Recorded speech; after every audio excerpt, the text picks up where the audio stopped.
Terungkap awal mula Dwi Putri Apriliandini, 25, ibu muda asal Lampung ini disiksa sampai tewas oleh agensi Lady Companion, LC, di Batam.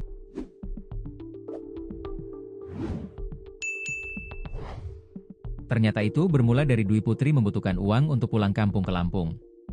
Sebab Dwi Putri sudah tidak bekerja di PT lagi sehingga memerlukan pekerjaan agar menghasilkan uang. Saat kondisinya sedang sulit ekonomi di perantauan, Dwi Putri mendapat tawaran pekerjaan dari temannya. Tanpa berpikir panjang dia pun bersedia melamar pekerjaan yang ditawarkan itu selama halal. Namun hal yang tidak diduga Dwi Putri, ternyata dia dipaksa bekerja sebagai LC di Batam.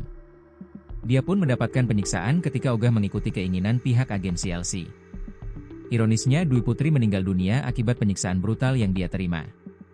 Kasus kematian tragis Dwi Putri Apriliandini, 25, seorang perempuan asal Lampung yang bekerja di Batam, kini memasuki babak baru. Peristiwa penyiksaan yang merenggut nyawa Dwi Putri, menarik perhatian pengacara kondang Hotman Paris 911. Tim hukum Hotman bahkan telah bergerak memberikan pendampingan penuh kepada keluarga korban.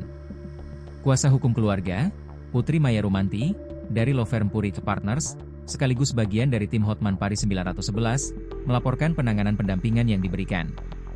Putri mengungkap, Hotman Paris saat ini tengah bertolak menuju rumah duka Dwi Putri di Lampung Barat untuk memberikan dukungan langsung kepada keluarga.